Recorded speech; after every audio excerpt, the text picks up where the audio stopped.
News, सच जरूरी है। दर्शकों नमस्कार, मैं हूं श्रद्धा तिवारी और आप देख रहे हैं एमएनएस न्यूज टीवी। तो स्वागत है आपका देश की खबरों। एक नजर आज की हेडलाइन का वाटर मैनेज। तो आइए देखते हैं खबरें विस्तार से। इस्लामाबाद 72 घंटे बाद भी पाक रेंजर्स की कैद में बीएसएफ जवान। पहलगाम हमले के बाद से भारत और पाकिस्तान के बीच तनाव काफी बढ़ गया। आतंकी हमले के बाद भारत ने पाकिस्तान के खिलाफ कई कड़े कदम उठाए, जिसके बाद से पड़ोसी मुल्क बौखलाया हुआ है। इस बीच भारत का एक बीएसएफ जवान गलती से पाक स्थित पंजाब के फिरोजपुर सीमा क्षेत्र में घुस गया, जिसे पाकिस्तानी रेंजर्स ने गिरफ्तार कर लिया। 3 दिन हो गए, लेकिन पाक सेना ने भारतीय जवान को रिहा नहीं किया है। इस मामले में बीएसएफ के अधिकारी लगातार पाक बीएसएफ रेंजर्स से संपर्क कर रहे हैं और फ्लैग मीटिंग करने के लिए बोल रहे हैं। पाक बीएसएफ रेंजर्स बात करते हैं, लेकिन मीटिंग के लिए नहीं आ रहे हैं। 72 घंटे का समय बीत चुका है, लेकिन अब तक जवान के बारे में जानकारी नहीं मिली है। सूत्रों के हवाले से मिली जानकारी है कि आज भी यदि पाक बीएसएफ मीटिंग के लिए नहीं आए तो उच्च अधिकारियों से बात कर कोई बड़ा कदम उठाया जा सकता है। पहलगाम हमले के बाद से भारत और पाकिस्तान के बीच तनाव काफी बढ़ गया। आतंकी हमले के बाद भारत ने पाकिस्तान के खिलाफ कई कड़े कदम उठाए, जिसके बाद से पड़ोसी मुल्क बौखलाया हुआ है। इस बीच भारत का एक बीएसएफ जवान गलती से पाक स्थित पंजाब के फिरोजपुर सीमा क्षेत्र में घुस गया, जिसे पाकिस्तानी रेंजर्स ने गिरफ्तार कर लिया। 3 दिन हो गए, लेकिन पाक सेना ने भारतीय जवान को रिहा नहीं किया है। इस मामले में बीएसएफ के अधिकारी लगातार पाक बीएसएफ रेंजर्स से संपर्क कर रहे हैं और फ्लैग मीटिंग करने के लिए बोल रहे हैं। पाक बीएसएफ रेंजर्स बात करते हैं, लेकिन मीटिंग के लिए नहीं आ रहे हैं। 72 घंटे का समय बीत चुका है, लेकिन अब तक जवान के बारे में जानकारी नहीं मिली है। सूत्रों के हवाले से मिली जानकारी है कि आज भी यदि पाक बीएसएफ मीटिंग के लिए नहीं आए तो उच्च अधिकारियों से बात कर कोई बड़ा कदम उठाया जा सकता है। पहलगाम हमले के बाद से भारत और पाकिस्तान के बीच तनाव काफी बढ़ गया। आतंकी हमले के बाद भारत ने पाकिस्तान के खिलाफ कई कड़े कदम उठाए, जिसके बाद से पड़ोसी मुल्क बौखलाया हुआ है। इस बीच भारत का एक बीएसएफ जवान गलती से पाक स्थित पंजाब के फिरोजपुर सीमा क्षेत्र में घुस गया, जिसे पाकिस्तानी रेंजर्स ने गिरफ्तार कर लिया। 3 दिन हो गए, लेकिन पाक सेना ने भारतीय जवान को रिहा नहीं किया है। इस मामले में बीएसएफ के अधिकारी लगातार पाक बीएसएफ रेंजर्स से संपर्क कर रहे हैं और फ्लैग मीटिंग करने के लिए बोल रहे हैं। पाक बीएसएफ रेंजर्स बात करते हैं, लेकिन मीटिंग के लिए नहीं आ रहे हैं। 72 घंटे का समय बीत चुका है, लेकिन अब तक जवान के बारे में जानकारी नहीं मिली है। सूत्रों के हवाले से मिली जानकारी है कि आज भी यदि पाक बीएसएफ मीटिंग के लिए नहीं आए तो उच्च अधिकारियों से बात कर कोई बड़ा कदम उठाया जा सकता है। पहलगाम हमले के बाद से भारत और पाकिस्तान के बीच तनाव काफी बढ़ गया। आतंकी हमले के बाद भारत ने पाकिस्तान के खिलाफ कई कड़े कदम उठाए, जिसके बाद से पड़ोसी मुल्क बौखलाया हुआ है। इस बीच भारत का एक बीएसएफ जवान गलती से पाक स्थित पंजाब के फिरोजपुर सीमा क्षेत्र में घुस गया, जिसे पाकिस्तानी रेंजर्स ने गिरफ्तार कर लिया। 3 दिन हो गए, लेकिन पाक सेना ने भारतीय जवान को रिहा नहीं किया है। इस मामले में बीएसएफ के अधिकारी लगातार पाक बीएसएफ रेंजर्स से संपर्क कर रहे हैं और फ्लैग मीटिंग करने के लिए बोल रहे हैं। पाक बीएसएफ रेंजर्स बात करते हैं, लेकिन मीटिंग के लिए नहीं आ रहे हैं। 72 घंटे का समय बीत चुका है, लेकिन अब तक जवान के बारे में जानकारी नहीं मिली है। सूत्रों के हवाले से मिली जानकारी है कि आज भी यदि पाक बीएसएफ मीटिंग के लिए नहीं आए तो उच्च अधिकारियों से बात कर कोई बड़ा कदम उठाया जा सकता है। अगली खबर वेदर अपडेट। पूर्वोत्तर में भारी वर्षा तो राजस्थान गुजरात में भीषण गर्मी का अलर्ट। देश भर में मौसम का अतरंगी मिजाज देखने को मिल रहा है। गर्मी के मौसम में कहीं भीषण गर्मी से लोग परेशान हैं तो कहीं बारिश से राहत मिल रही। राजधानी दिल्ली की बात करें तो यहाँ लोगों को गर्मी से लोग परेशान होते नजर आएंगे। दिल्ली में शनिवार को पिछले 3 वर्षों में सबसे अधिक तापमान 42.1 डिग्री सेल्सियस दर्ज किया गया है। केंद्रीय प्रदूषण नियंत्रण बोर्ड यानी सीपीसीबी के आंकड़ों के अनुसार दिल्ली की वायु गुणवत्ता खराब श्रेणी में रही, जहां शाम 4 बजे वायु गुणवत्ता सूचकांक 247 दर्ज किया गया। तो वहीं पूर्वोत्तर भारत में 27 अप्रैल 2025 तक भारी बारिश जारी रहने की संभावना है। भारत मौसम विज्ञान विभाग के मुताबिक 26 से 29 अप्रैल के बीच पूर्वी और आसपास के मध्य भारत में गरज बिजली, ओलावृष्टि, तेज हवाओं के साथ बारिश का एक नया दौर रहेगा। वहीं उत्तर पश्चिम और आसपास के मध्य भारत के मैदानी इलाकों में 30 अप्रैल 2025 तक लू चलने की संभावना है।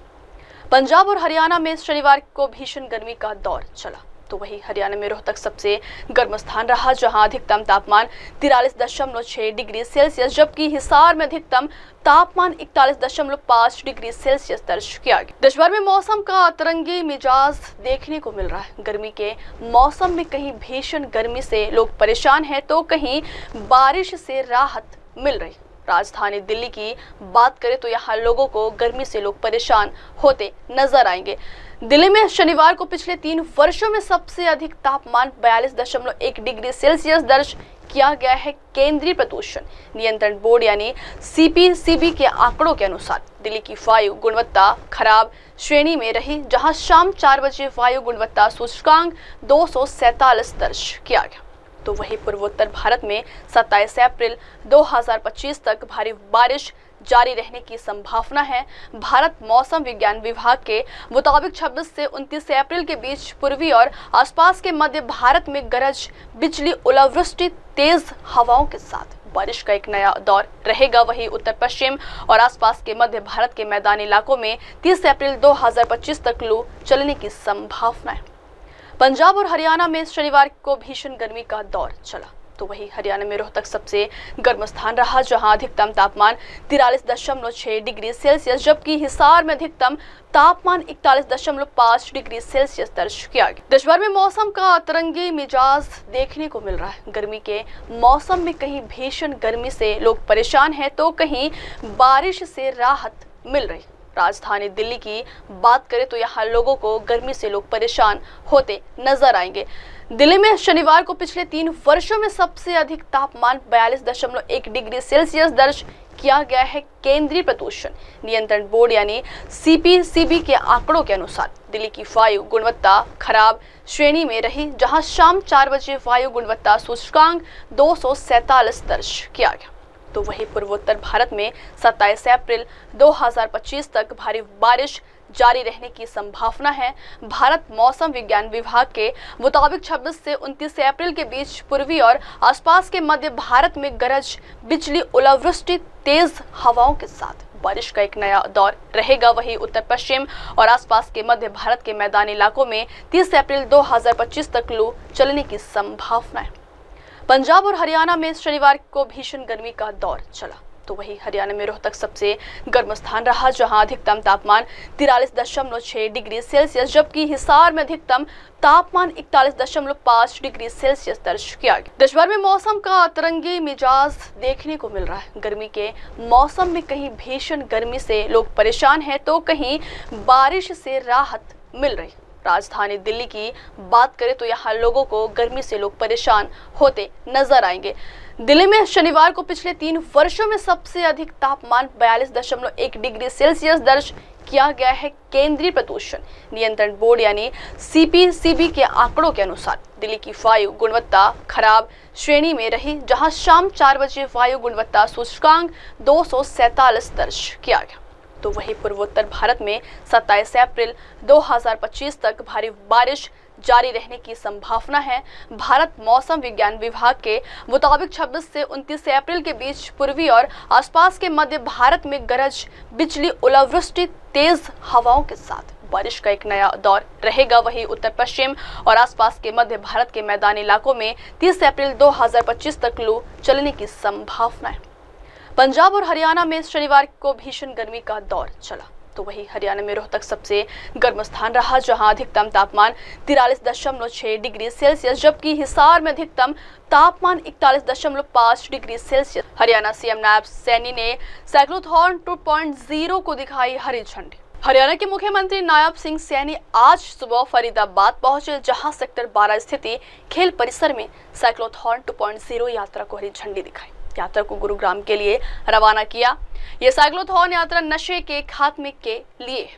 वहीं दूसरी तरफ गुरुग्राम में ग्लोबल सिटी के बारे में मुख्यमंत्री नायब सैनी ने जानकारी ली। सेक्टर 36 में हरियाणा सरकार द्वारा ग्लोबल सिटी का विकास किया जाना है, इसे लेकर निवेशकों की सीएम के साथ बैठक। साइक्लोथॉन में हिस्सा लेने के लिए अभी तक जिले के करीब 49 4,098 से अधिक लोगों ने ऑनलाइन अपना पंजीकरण कराया है, जो उदय आउटरीच कार्यक्रमों के तहत प्रदेश को नशा मुक्त बनाने के उद्देश्य से साइक्लोथॉन में हिस्सा ले रहे हैं। साइकिल यात्रा पलवल से होते हुए सीकरी बॉर्डर से जिला में प्रवेश करें। बोलिए भारत माता की।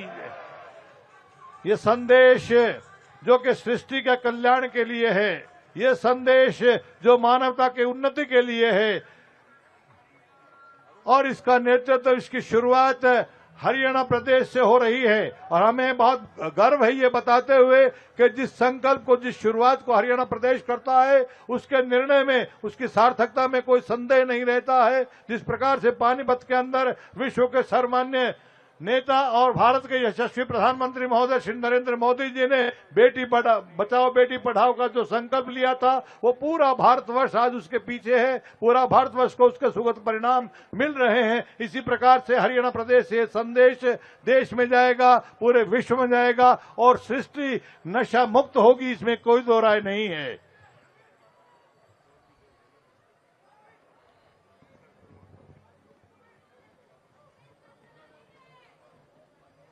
पीछे हट जाएं, आप पीछे हट जाएं, शाबाश। ये हमारी बिटियां, इनके लिए तालियां बजाइएगा।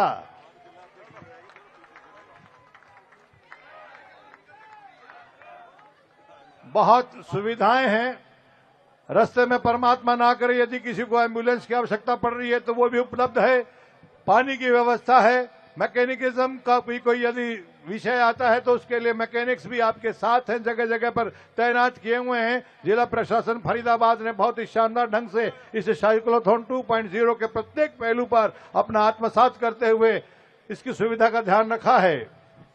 और चप्पे चप्पे पर हरियाणा पुलिस अधिकारी और कर्मचारी आपकी सेवा, सुरक्षा, सहयोग के लिए इस साइक्लोथॉन यात्रा को सुखद बनाने का प्रयास कर रहे हैं। पूरा जिला प्रशासन बधाई का पात्र है। एक बार जोरदार तालियां उनके लिए बजाइएगा।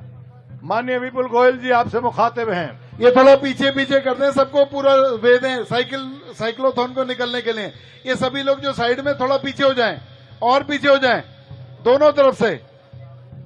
उसे वहां से तेजी से चलाएं, पीछे से सबको तेजी से छोड़ें, और इसे थोड़ा और पीछे हो जाइए। अगली खबर, भारत जल मंत्री CR पाटिल ने बताया कैसा है भारत का वाटर मैनेजमेंट।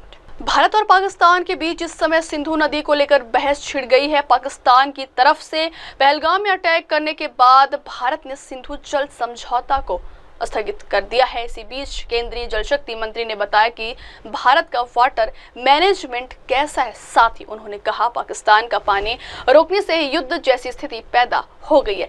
केंद्रीय जल शक्ति मंत्री CR पाटिल कहते हैं कि पाकिस्तान का पानी रोकने से ही जैसे युद्ध छिड़ गया हो, ऐसी परिस्थिति है। वही भारत को लेकर उन्होंने कहा हमारे यहाँ पानी की समस्या बिल्कुल नहीं है, लेकिन हमारे यहाँ पानी का मैनेजमेंट नहीं। हमारे यहाँ करीब 4,000 BCM होता है, हमारी जरूरत सिर्फ 1120 BCM है। जम्मू कश्मीर के पहलगाम में पाकिस्तान की तरफ से आतंकी हमला हुआ। इस हमले में 26 लोग मारे गए। इसी के बाद भारत ने पड़ोसी देश भर एक्शन लिया। अटैक के दूसरे ही दिन भारत सरकार ने ऐतिहासिक सिंधु जल समझौता को स्थगित करने का बड़ा फैसला लिया था। रख दिया। आज पाकिस्तान को पानी रोकने से ही जैसे युद्ध छिड़ गया ऐसी परिस्थिति है। उस टाइम भी अगर पानी को रोक लेते तो और ज्यादा अच्छा हो जाता, तो रामायण थोड़ा अलग से लिखा जाता। क्या हमारे यहाँ पानी की समस्या है क्या? बिल्कुल नहीं है। तो पानी का मैनेजमेंट नहीं है, किसी ने उसके ऊपर ध्यान नहीं दिया। हमारे यहाँ बारिश करीब 4,000 BCM बारिश होता है। मैं थोड़ा जल्दी से ही कहूंगा आपको, हमारी आवश्यकता सिर्फ 1120 BCM की है। विकसित भारत की बात जो प्रधानमंत्री मोदी साहब करते हैं, उस तरह से हमें 2050 तक सिर्फ 1180 BCM की आवश्यकता है। मगर हम आज तक उसकी व्यवस्था नहीं कर पाए। उसकी वजह से हमारे पास जो जल संचय की व्यवस्था है वो सिर्फ 750 BCM की है। आपको लगता है देखो सरदार सरोवर इतना बड़ा है, उकाई डैम है, महाराष्ट्र में कितने डैम, 6,500 डैम है छोटे बड़े मिलाकर। ब्रह्मपुत्रा पे है, गोदावरी पे है, पोलावरम का बन रहा है, अभी तो पीकेसी का भी बन रहा है, कैन बेतवा का है। इतने डैम होने के बावजूद सबका जो बने हैं और जो बन रहे हैं उसकी टोटल कैपेसिटी सिर्फ 250 बीसीएम की है, और जो नदी नाले उसमें जो पानी आता है उसकी कैपेसिटी सिर्फ 500 बीसीएम की है। टोटल 750 बीसीएम हम जल संचय कर सकते हैं, और उसी के कारण हमको दिसंबर तक तो पता नहीं चलता, मगर दिसंबर के बाद हमको पता चलता है कि पानी की किल्लत कितनी है। अटल जी ने 2004 के पहले कहा था कि रिवर लिंकिंग करो। उन्होंने कहा था कि तीसरा विश्व युद्ध होगा तो पानी के लिए होगा। ये दो बात कही थी। माननीय प्रधानमंत्री श्री नरेंद्र मोदी साहब ने रिवर लिंकिंग की उनकी जो बात थी, उनका जो सपना था, उनकी जो कल्पना थी, कवि है, कवि तो कल्पना करते हैं, तो उन्होंने कल्पना की थी कि रिवर लिंकिंग करना चाहिए। पहली बार मोदी साहब ने नर्मदा का पानी गुजरात के अंदर सभी नदियों, साबरमती से लेकर सभी नदी, तालाब और कच्छ तक पहुंचा दिया, और सौराष्ट्र के सभी गांवों में उन्होंने पानी पहुंचा दिया। ये पहला रिवर लिंकिंग ये माननीय प्रधानमंत्री नरेंद्र मोदी साहब ने किया। इस देश में अगर सबसे ज्यादा अगर किसी ने पानी के ऊपर काम किया तो माननीय प्रधानमंत्री श्री नरेंद्र मोदी साहब ने किया। उन्होंने अमृत सरोवर बनाए, हर जिले में करीब 75 बड़े बड़े अमृत तालाब बनाए, सरोवर बनाए। उसके जरिए जल संचय और रेन वाटर हार्वेस्टिंग भी हो जाए, उसके लिए उन्होंने पूरा प्रयोग किया। अब वक्त हो चला दर्शकों ब्रेक का। ब्रेक से लौटने के बाद देखिएगा देश और दुनिया की तमाम बड़ी खबरें। बने रही MNS न्यूज टीवी पर। नमस्कार, मैं हूं Abhishek Bachchan. Keep watching MNS news. आप देख रहे हैं MNS न्यूज, सच